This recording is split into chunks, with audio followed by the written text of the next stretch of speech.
We are all different, but we have one common bond, our voice. If you would finally like to hear it, then tune in to Sisters on blacktvonline.com, where we talk. Welcome, and thank you again for tuning in to Sisters, where we talk. My name is Anika Foster.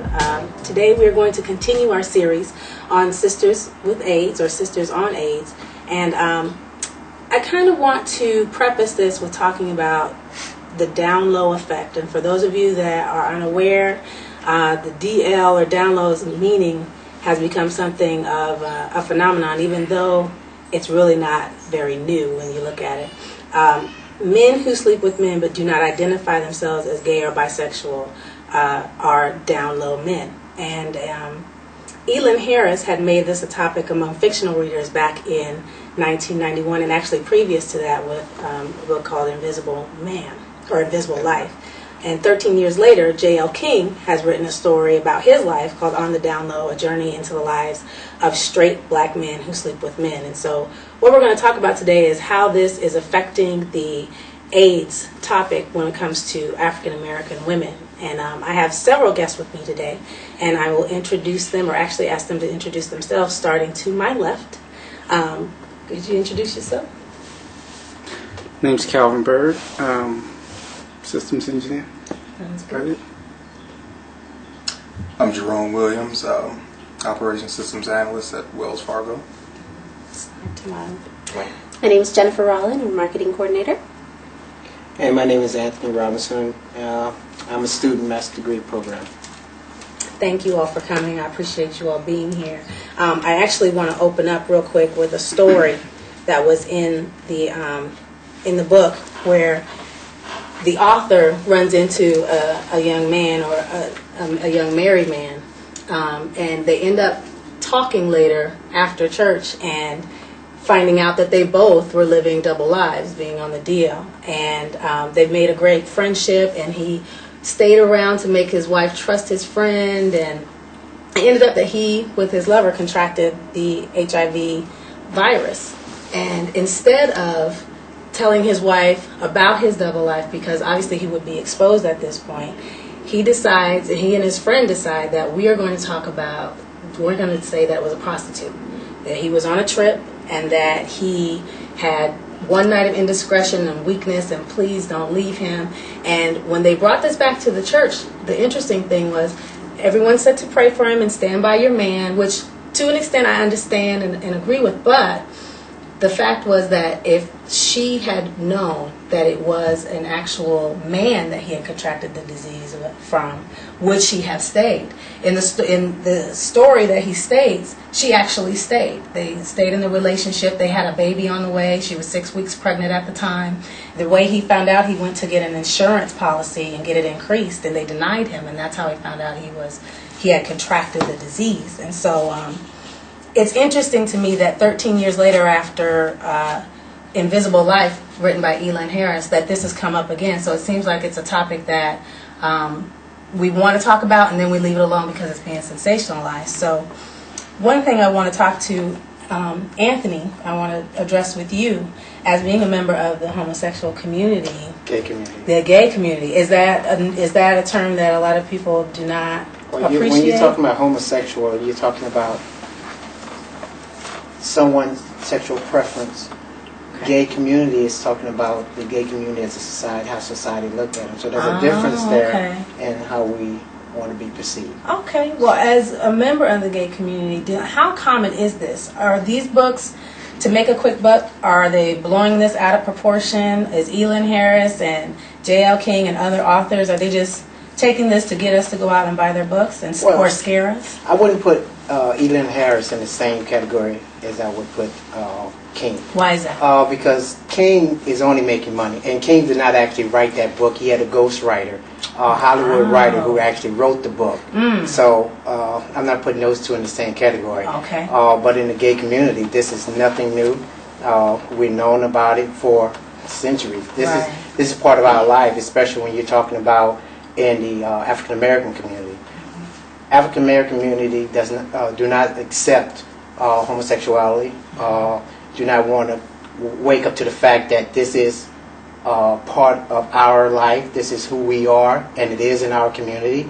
The white community have taken this. They have led in every aspect of advocating for equal rights. They have also been able to come together as one to come up with the fight against AIDS. The white community was a forerunner for this. They actually got funds together, lobbied Congress for HIV and AIDS drug testing, but the African American community had just sat back and thinking of this as just being a white epidemic. So we're still in the closet. We way deep in the closet. And not trying to deal with it. No, we're not. And we notice the fact, when you use the story about the church, you know, this is just ridiculous, but you got more preacher in the church or undercover. And that was what's interesting about reading, is that he had several stories about pastors that he ended up meeting on circuits that were living that double life, but yet when they got into the pulpit, it was definitely the fire and brimstone thing against homosexuality.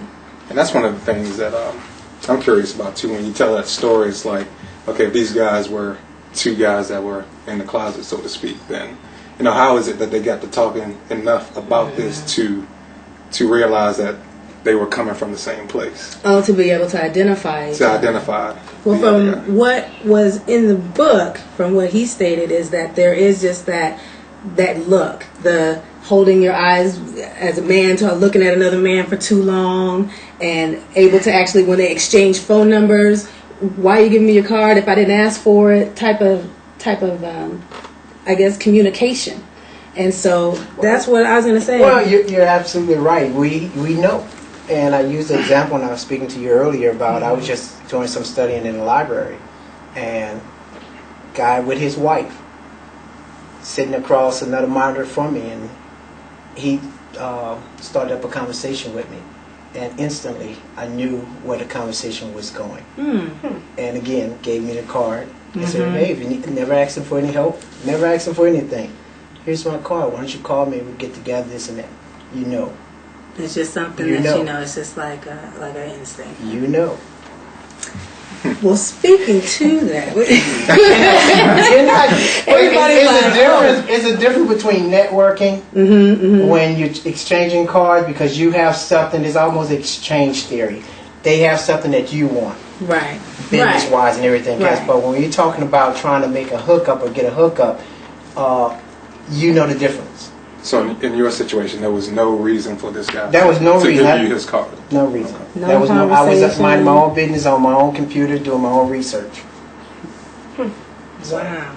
How does, when you think about that, you know, especially being a woman, and one thing I will say, you know, that's not something I would have ever thought of when I was dating. I would have never put it into my mind, even though I have enough common sense to know that it happens. I would have never said, well, I might have to think twice about this, brother. You know, and I know that there's more women out there like me, and I mean think twice in the sense I always had an application. You had to apply, you know, and I needed to know you, but I didn't know that I would have to go that far into it. So if this just happened to you the other day, Yeah. it's got to be common. And how do we as women, you know, how does that make you feel, Buff, Jennifer, when you think about that? You know, when you're just like, wow, okay. It makes me feel like that. Wow, okay. That's interesting. You know, I agree. I too have a little application process that everybody has to go That's through. right. But, you know, in thinking about it, I don't think it goes anywhere near deep enough to figure out exactly what this man is all about from meeting him for 5 minutes. Absolutely. So to look at somebody and meet them at a bar or meet them at a restaurant or even at church, it's not my first instinct to go, oh, I wonder if he likes girls and guys. Right. It's not something that you think It's not about. the first thing that pops in your mind. Well, you know, and I also wondered, and it may be, there may be something to it, and there may not be, but as previously dating men, looking at it in the sense of, does this affect you? Have you all ever heard of women speak about, okay, I have to be careful? You know, even women that you either knew and that were out dating, was it something that ever came up as a topic? For me personally, I was actually out with someone once, went out like 2 or 3 dates. It's a woman I was really interested in, and I didn't, I wasn't aggressive. I was real courteous gentleman. Walked her to the door. Wasn't overly aggressive at all. Didn't try to kiss or anything. About a week or 2 later, comes back. She was kind of iffy because I wasn't all up on her. Oh, you weren't And aggressive she had anymore. that idea that I possibly like men and women. I was like, no. It's not like that. So that kind of blew me away, and I was like, okay, wow. So it's like this out here. It's getting, It's getting a little hectic. yeah. So, Right. but it just kind of blew me away that she would actually think that. It would even cross her mind because I guess nowadays it's more commonplace for men to be more aggressive. And, so I really didn't understand why she was coming at me like that. But after I talked to a few of my buddies, it was like, oh, this is probably why right here. Really?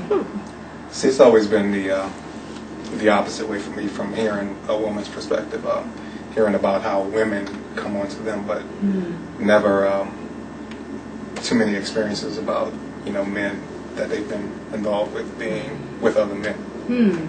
So maybe So they it's were in not- the dark. If who knows? Not something that was necessarily talked about. Do you ever hear other men talking about that issue? And I don't mean in the sense of, when we're dealing on the verge of homophobia, but I just mean that men that have discussed or maybe even said that, talked about this issue. Is it even something that men talk about at all?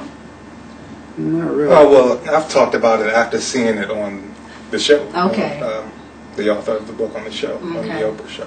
Okay. I didn't know it was so widespread. I guess I was kind of in the dark too before then. So it raised some questions and start looking at people differently. I don't know. Not sure. But why? Just because I was. Because that's the problem now. Is because I'm not gonna say we because I'm open. I'm out. But guys that are in the closet, they get the same reaction. And if you had a best friend, he may not be able to come to you and say, man, I got something to tell you, because he's not comfortable enough with the reaction. And that's what hey, I got to butch up. And I'm sorry, your name again? Calvin made a good point. Guys that are just nice are already labeled as being or perceived to be something that they're not. Okay. But when you butch up on them, and the biggest queen in the world, RuPaul, could butch up and get a lady, and she would have no doubt. But if you can't be yourself, and that's another thing, not being able to be yourself when you can't be honest with a woman, and that's what gets a female in that trap. Right. Not being able to have that. Because a man is conversation. not able to express himself in a way that is acceptable in our society. So if he meets if I met her for the first time, I'm nice, and I'm nice to you, I talk to you, but I have a point of where I'm going to go with this. I already know as far as I'm going to go. But I've been in a situation where the female has aggressively pursued me, knowing that my interest was not in her in a sexual way. But she pursued you anyway. Did she know you were Gay. you gay? Yeah, you can say it. Yeah. Well, yeah. She know? See, that's what I don't understand. Why- Because they think they can change They it. think you can. And then women are- it's I'm just saying they press. So And that's the I'm thing I don't pressed. understand too. If a woman thinks she can change a man, Well, she You can't know know why? whether he's heterosexual or homosexual. you know what? what? Think about it. I mean, if a woman, some women, like you said, do think that they can change a gay man. I'm like, thinking to myself, why would you want to be with a gay man? I mean, Right. I don't know, but I don't think it's something that you can just turn on and turn off. Right. Right, you're right. It doesn't go away. This is it. You heard about those that say they're ex-gays. The right person hasn't come along. That's all it is. And that's all that is. Yeah. Well, with that topic, talking about communication, I think that is part of our issue. And I want to get these statistics out right quick so that our viewers know, because this is a good conversation. But the leading cause of HIV-infected women was heterosexual sex in 2003. And the second leading cause was intravenous drug use, which used to be the opposite, so it is now flipped. And then also, according to a recent study of HIV-infected and non-infected African-American men who sleep with men, they call it MSM, ladies, so if you see MSM, That's what that means. Approximately 20% of the study participants reported having had a female partner in the last 12 months. And the last statistic that really caught my attention is they did a study of HIV-infected persons.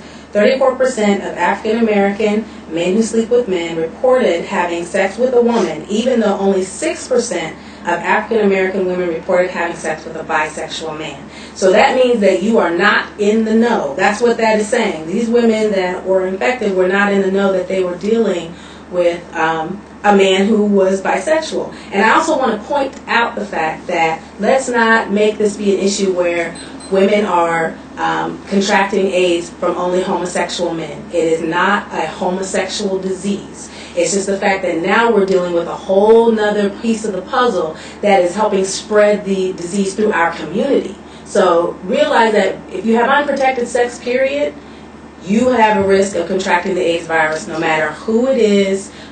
You need to be protected. And I think that's our issue. Why is it so easy to just not be protected? He made a good comment in the book, or a good point in the book, where he states that if you have to stop and put on a condom, you have to think about what it is that you're doing.